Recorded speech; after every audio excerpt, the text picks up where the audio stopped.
Esse Nike aqui, agora eu vou te repreender. Mas nesse livro eu quero passar porque senão você vai se perder. Porque aqui agora que eu já tô inspirado no corpo que é bem levado, eu já chego inspirado. Então, você tá ligado que isso agora é rima improvisado, estilo do Bob Marley, mas eu não tô brisado. Eu tô aqui de cara só na rima rara, na pracinha do Rosinha, do estilo Caissara. Meu mano, eu não me perco, porque eu já tô perdido. E eu te falo, tem vários me seguindo. Esse é o caminho, e eu falo pra você. Se você não conhece, apresento pra você. Esse é o caminho da erva, você tá sequelado, parece que toma Gardernal lá no barraco, não sei o que te pega. Mano, tu tá muito louco. A rima do RM, deixando o bagulho todo. E desse naipe aqui agora, eu tô não sei de Deus. Como Gardernal ou Rivotril, isso não é problema seu. Você já tá ligado, tu vai da sua conta. Eu chego aqui na rima sem fumar nenhuma ponta.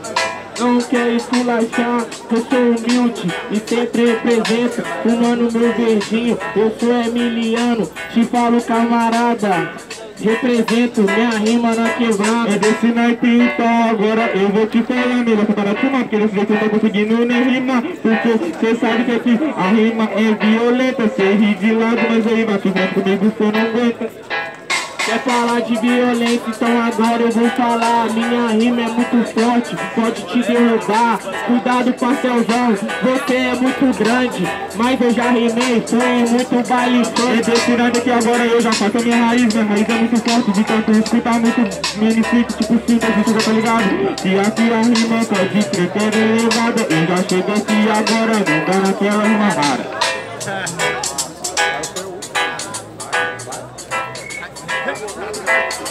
Meu mano, eu vou falar, sempre na humildade, represento com os parceiros da sociedade, todo mundo é braço, sempre os vagabundos representam no mesmo contexto, tá todo mundo junto. Fechou, galera, segundo round da primeira batalha, quem curtiu faz barulho aí! Já é só feito, vamos voltar aí.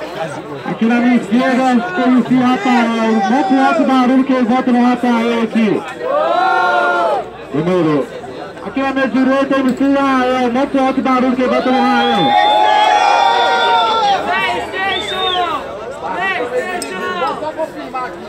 Aqui na minha esquerda, Rafael, muito alto barulho. MC Rael, muito alto barulho. Fica terceiro round aí, faz barulho.